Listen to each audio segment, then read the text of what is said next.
Y a-t-il des comics ailleurs que dans Marvel et DC? C'est la question que se pose le professeur Spoodman, fin lecteur de bande dessinée américaine, lorsque, de son vaisseau spatial, il observe les synopsis de comics proches de Marvel. Il aperçoit des villes, des routes curieusement semblables à celles de DC, et après s'y être posé, le professeur Spoodman découvre que ces comics sont incroyablement bons.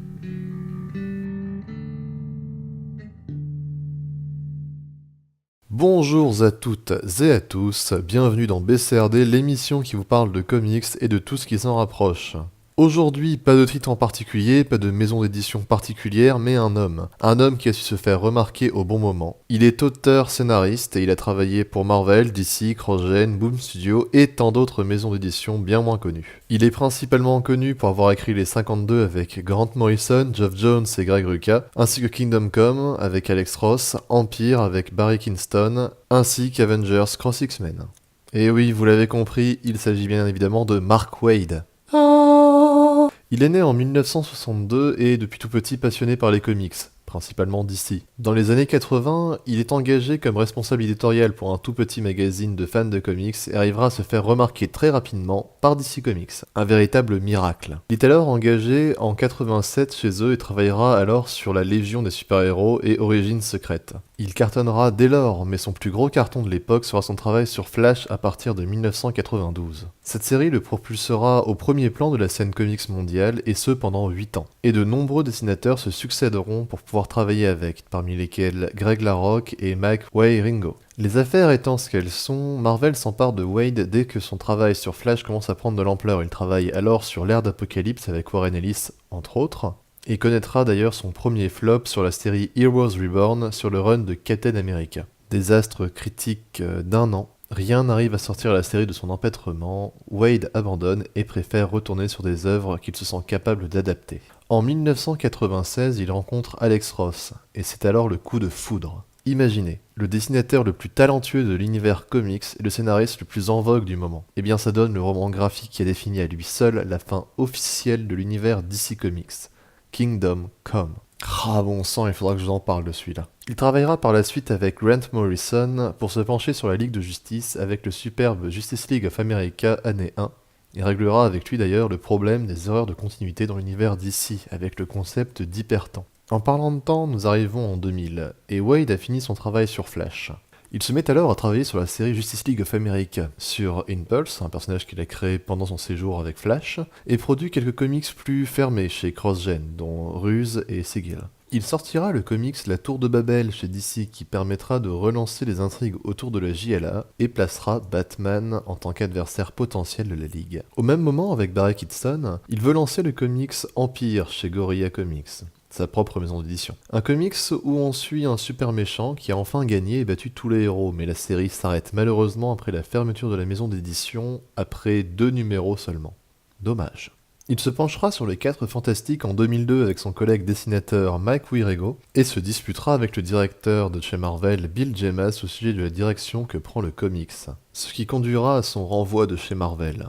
Cependant, les fans ne sont pas d'accord et le font comprendre. Mark et Mike sont alors réengagés et ont champ libre sur tout le scénario.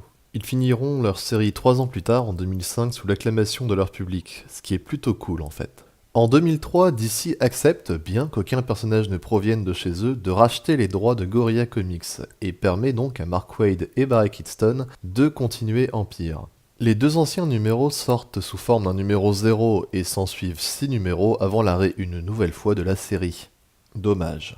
En 2003, toujours, Waid se tournera vers le personnage de Superman et écrit le run Droit du sang, qui deviendra le récit officiel des origines de Superman jusqu'aux Secret Origins de 2009. Waid utilise alors l'essentiel de ses connaissances d'ici sur l'âge d'argent et n'hésite pas à mêler des éléments de l'âge moderne, sans oublier des références nombreuses au film de 78 et à la série Smallville. Il travaille une nouvelle fois avec Barry Kingston en décembre 2004 pour son grand retour sur le comics Legion of Super-Heroes. Pendant ce temps, il signe un contrat d'exclusivité avec DC de 2 ans, pendant lesquels il travaillera avec Grant Morrison, Geoff Jones et Greg Rucka sur 52. Une série remaniant l'univers DC en mettant en avant des personnages de seconde, voire de troisième zone, suite à la disparition de Superman, Batman et Wonder Woman lors de l'Infinite Crisis, à raison d'un comics par semaine pendant 1 an. ce qui fait 52, bravo, toi, au fond. Les 4 scénaristes seront libres d'utiliser les personnages qu'ils veulent pour leur partie d'intrigue. Wade s'intéresse donc principalement à Extant Seaman, Ralph Dimney qui n'arrive pas à oublier le meurtre de sa femme survenu dans la crise d'identité. 52 sera un succès mondial et Wade s'autorisera même un petit travail sur Flash et sur le retour de The Brave and the Bold avec George Perez. Suite à son contrat avec DC, Wade se sent là. Il ne veut plus travailler sur d'aussi gros projets. Il veut faire plus indépendant, quitte à ne plus travailler pour DC ou Marvel. Bien à tomber, Boom Studio le contacte alors pour lui demander de faire une nouvelle série dans la veine de Kingdom Come et se rapprochant de Empire. C'est un oui! Il travaille dès lors pour Boom et sera promu plus tard directeur créatif du studio avant de finalement se rendre compte qu'il préfère travailler indépendamment 4 mois plus tard. En 2010, Wade fera plusieurs projets pour Marvel et beaucoup plus pour Boom Studio. Parmi ces projets, on peut noter la présence du fameux projet pour lequel il avait signé chez eux en 2007, Irredeemable, irrécupérable en français. Ce projet cartonne et Wade n'est pas peu fier que de présenter Irrécupérable comme étant son projet le plus important depuis Empire et Kingdom Come. Nous en reparlerons la prochaine fois, vous inquiétez pas. Il écrit en parallèle la série Daredevil chez Marvel.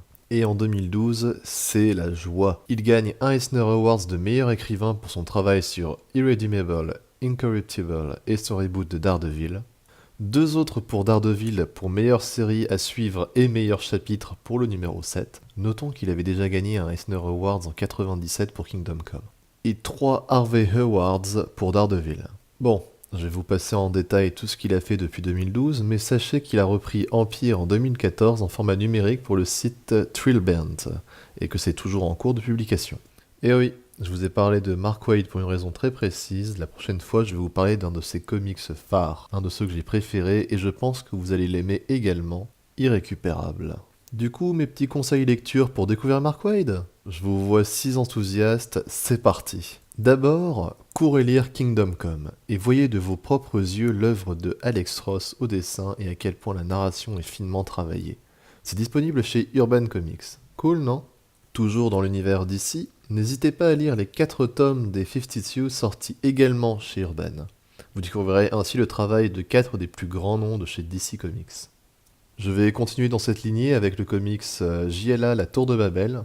Il est sorti 2 fois chez Urban Comics. Si vous avez la première édition, bravo. Sinon, ne pleurez pas, il existe une réédition de la série des JLA. Pas d'inquiétude, vous pourrez lire le tome indépendamment des autres. C'est aussi ça, la magie de Mark Waid. Éloignons-nous un peu de DC et rapprochons-nous de Golgoth, le dernier empereur sorti chez Delcourt. Comment ça, je vous en ai pas parlé aujourd'hui? Vous êtes complètement fou. Ah, oui. Autant pour moi, c'est le nom français de la série Empire.